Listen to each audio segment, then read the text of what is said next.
코로나 대담 다시 이어가겠습니다. 네, 관련 내용들 백순영 가톨릭대 의대 명예교수와 함께 짚어보겠습니다. 어서 오십시오, 교수님. 어서 오십시오, 교수님. 안녕하세요. 예, 안녕하세요. 네, 코로나19 신규 확진자 수 4일 연속 30만 명대를 기록 중입니다. 지난 토요일에 이 37만 명, 그러니까 정부가 언급했던 정점을 넘어서기도 했는데 앞으로 추이 어떻게 예상하십니까? 예, 앞으로도 뭐 좀 더 늘어나겠죠. 근데 지금 월요일 아닙니까? 그래서 어제 환자 수라는 건 주말 진단검사 수가 줄어든 상황에서 약간 줄어들어야 되는데 오늘 0시 기준으로 30만 9,794명은 전일 대비 4만 396명 줄어든 상황이거든요. 그런데 좀 우려되는 부분이 위중증 환자가 84명이 늘어서 1,158명, 이게 역대 최고 기록입니다. 예. 또 사망자도 거의 200명 수준을 계속 유지하고 있어서 오늘도 어제도 200명이 사망을 하셨는데 누적 사망률은 계속 떨어지고 있어서 0.15%까지 떨어졌어요. 이것은 확진자 규모가 원체 크기 때문에 사망률이 떨어지는 것이고요. 절대수로서는 지금 계속 늘어나고 있는 상황이죠. 예. 더 하나 우려되는 부분은 진단검사 수 대비 확진자의 수, 이것을 양성률이라고 하는데요. 예. 이 양성률이 지금 62.9%입니다. 아마 제가 보기에 이 62.9%라는 건 역대 최고치로 보여서요. 예. 이 부분이 앞으로 당분간은 이 확진자 수가 감소될 가능성이 별로 없고 좀 더 증가 추세를 유지할 것으로 예상되는 부분입니다. 22일 전에 정점이 올 것이다, 아니면 이보다 더 미뤄질 것이다. 전문가들마다 의견이 갈리더라고요. 교수님은 어떤 의견이십니까? 예, 이 정점이라는 게 지금으로서는 큰 의미는 없어 보입니다. 결국은 이 급증 추세는 멈췄지만 이것이 얼마나 높이 갈 것이냐, 또 얼마나 오랜 기간 갈 것이냐, 보면은 굵고 길게 갈 것이라는 예상이 많은데요. 지금 상황으로 보면 여러 가지가 그렇습니다. 오미크론 유행 이후에 계속 방역 완화가 이루어져 왔고요. 또 개학을 하면서 상당히 많은 확진자가 나오는 부분들이 있고 예. 또 하나 우려되는 부분이 스텔스 오미크론이라고 그러는 BA2가 좀 더 전파력이 높은데 아마 이번 달 안에는 우세종이 될 가능성이 있거든요. 그래서 우리가 이 BA2가 얼마나 더 전파력이 높아서 확진자 수가 늘어날지 계산은 할 수가 없지만 분명히 더 많아지고 길어지는 것은 분명한 상황이기 때문에 이런 여러 가지들을 봤을 때 아마 이번 주는 37만 명은 평균이라고 하지만 하루 40만 명이 넘어가는 상황도 충분히 나올 것으로 예상이 됩니다. 정말 네. 우려가 되는데요. 방역 완화 조치 말씀해 주셨잖아요. 그 완화 조치가 이렇게 확진자가 많아지는 것과 좀 관련이 있을까요? 예, 그건 당연히 관련이 있죠.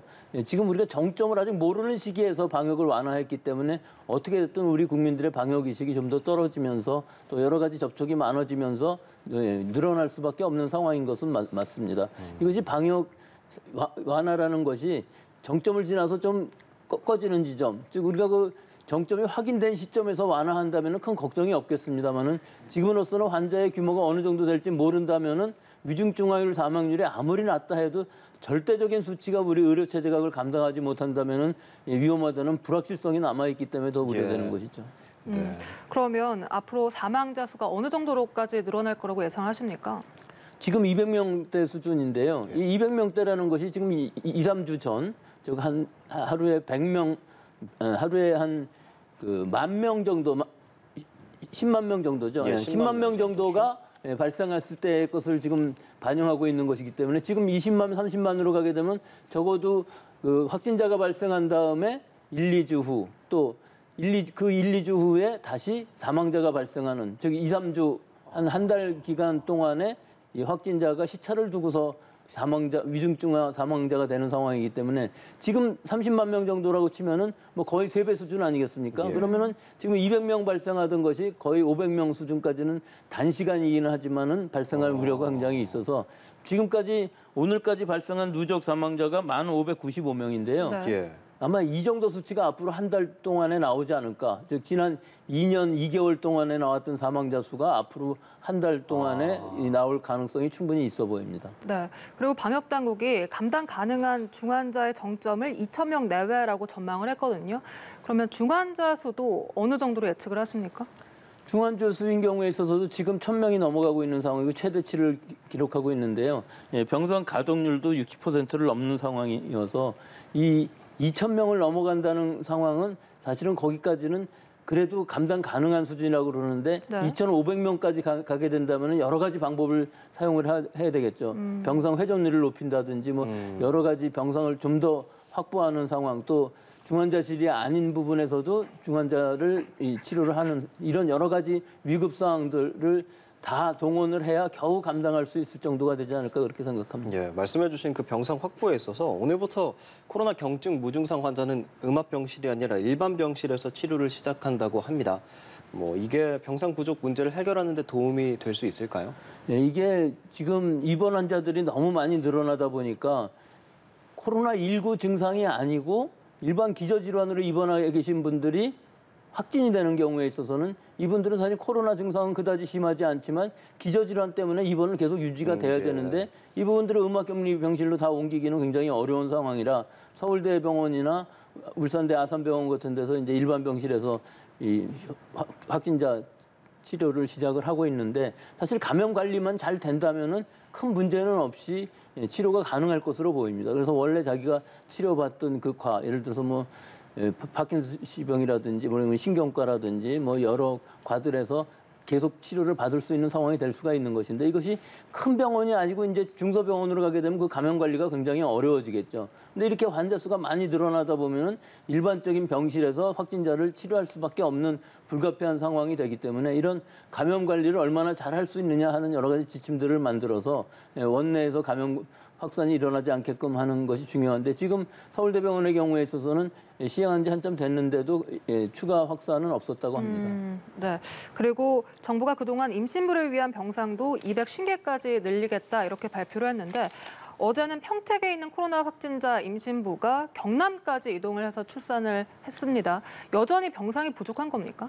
그나마 다행히 병상에 가셨는데 그것이 병상을 못 찾다 보면은 그 구급차 안에서 분만하는 경우도 몇 번 있었잖아요. 네. 이 상황이 결국은 확진되는 임신부들이 많아지면 많아질수록 병상이 부족해질 수밖에 없기 때문에 자기가 평소에 진료받던 그 산부인과에서 그 분만이 가능하고 진료를 받을 수 있다면 그게 최고겠지만 그것이 굉장히 어려운 부분들이 있죠. 만약에 확진자가 진료를 받았다 그러면 그 옆 다른 그 감염되지 않은 일반 임신부들이라든지 진료받으러 오신 분들이 굉장히 걱정을 하실 테니까 그 병원명 자체를 공개하지 못하는 상황까지 지금 되어 있거든요.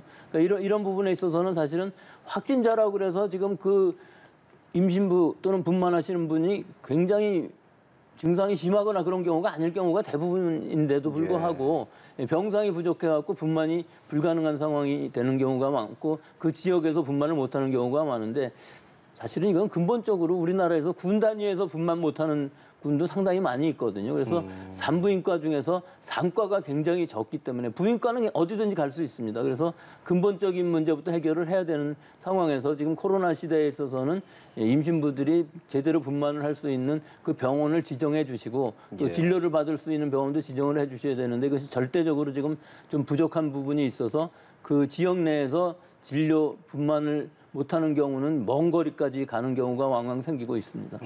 네.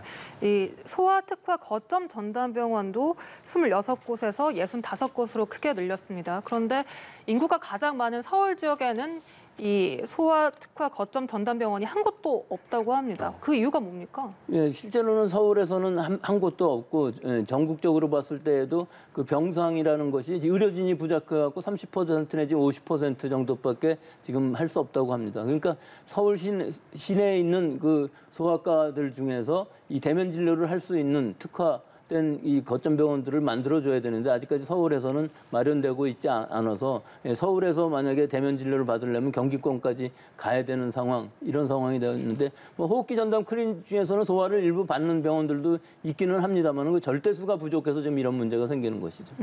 저희가 계속해서 병상이나 이 병원 얘기를 하고 있습니다만 실제로는 의료 인력이 부족한 곳도 많다고요?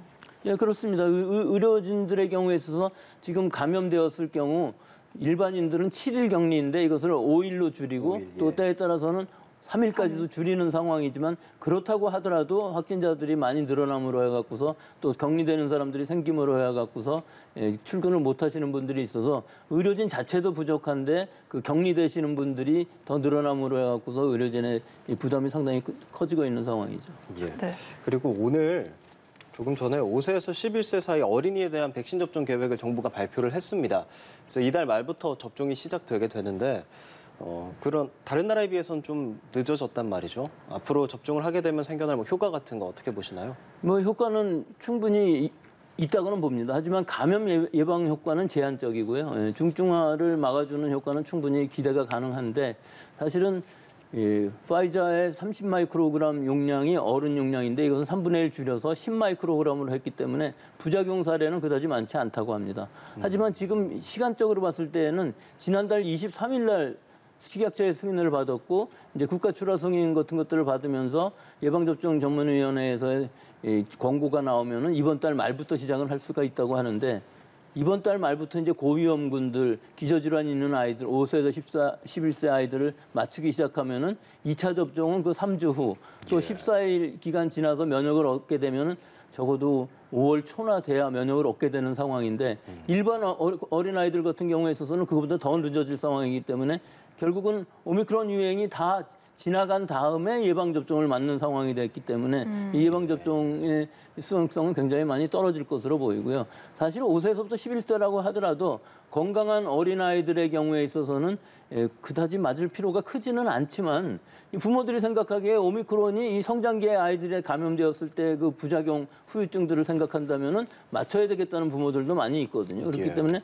선택적으로 빨리 맞을 수 있었으면 좋겠는데 이것이 좀 늦어진 것은 좀 시기를 놓친 게 아닌가 그런 생각은 듭니다. 그럼 교수님께서는 기저질환이 있는 5세에서 11세 어린이들에게는 백신 접종을 권고한다 이런 입장이신 겁니까? 네, 그건 분명히 맞습니다. 그 어린아이들은 이득이 훨씬 더 크기 때문에 2차 접종, 3차 접종까지 맞아야 될 필요가 있는데 비해서 일반적인 건강한 어린아이들인 경우에 있어서는 사실은 증상도 가볍고 또 예방접종을 맞았을 때 뭐 부작용 우려를 생각한다면 그 이득이 그다지 크다고 생각하지는 않지만 부모들의 입장에서 생각했을 때 오미크론이 감염되어서 이 아이가 나중에 성장기가 지난 이후에 어떤 부작용이, 어떤 후유증이 생길지 알 수 없는 상황에서는 맞아야 된다고 생각하는 학부모들도 많을 수밖에 없기 때문에 이것은 선택의 영역이라고 봅니다. 네. 그리고 오늘부터 전문가용 신속항원 검사로도 코로나19 확진 판정이 가능해졌습니다. 그러니까 병의원에서 받는 전문가용 신속항원 검사에서 양성이 나오면 PCR 검사 없이도 바로 확진 판정을 받는 건데 그러면 이런 경우에 개인이 하는 신속항원 검사나 진료소에 가서 전문가들이 지켜보는 가운데서 하는 신속항원 검사에서 양성이 나오면 PCR 검사를 받아야 된다는 거죠? 네, 그거는 뭐 기존하고 같습니다. 다만 지금 전문가용 신속항원 검사 그것은 병의원들에서 하고 있죠. 전문가가 직접 비인두 도마를 해서 검사를 하는 것인데 여기서 양성을 양성으로 판단하는 것이 한 94.7% 정도 된다고 합니다. 그러면 결국 위양성률이 5.3% 정도 된다는 것이기 때문에 100명 중에 5명 정도는 사실은 코로나가 아닌데도 격리되고 치료를 받아야 되는 상황이 되기는 합니다만은 이것을 불가피하게 도입할 수밖에 없는 이유는 이 PCR 역량이 부족함으로 인해서 통보가 늦어지고 또 진단이 늦어지게 됨으로 해서 조기 격리, 조기 치료가 불가능한 상황을 막기 위해서는 어쩔 수 없이 그 5%라는 사람이 좀 격리라든지 치료를 필요 없이 받는다 할지라도 이득이 훨씬 더 크기 때문에 이런 방향으로 갈 수밖에 없었죠. 하지만 여기서 이제 좀 문제가 있을 만한 부분들은 60세 이상의 경우는 PCR을 무료로 받을 수가 있거든요. 근데 시간이 상당히 좀 많이 걸립니다. 그래서 가능하면은 이 신속항원 검사로 양성을 받으면 바로 팍스로비드 처방을 받을 수 있기 때문에 굉장히 좋은 면이 있는 반면에 또 이 키트가 위음성의 가능성이 높아서 증상이 있는데도 불구하고 음성으로 나왔을 경우에는 잘못하면은 팍스로비드 처방을 받지 못하는 위험성이 생길 수가 있기 때문에 그럴 경우에는 바로 PCR 검사를 먼저 받으시는 것이 이 신속항원 검사를 한 번 더 받는 것보다는 훨씬 더 빠른 결과를 얻을 수가 있고 팍스로비드를 처방할 수 있는 가능성이 있기 때문에 60세 이상인 경우에 있어서는 꼭 음성이 나왔다 하더라도 그건 음성이라고 믿지 마시고 증상이 조금이라도 있으시면은 PCR 검사를 선별검사소에서 받으시기를 권고드리겠습니다. 네, 알겠습니다. 백순영 가톨릭대 교수와 이야기 나눠봤습니다. 고맙습니다. 고맙습니다.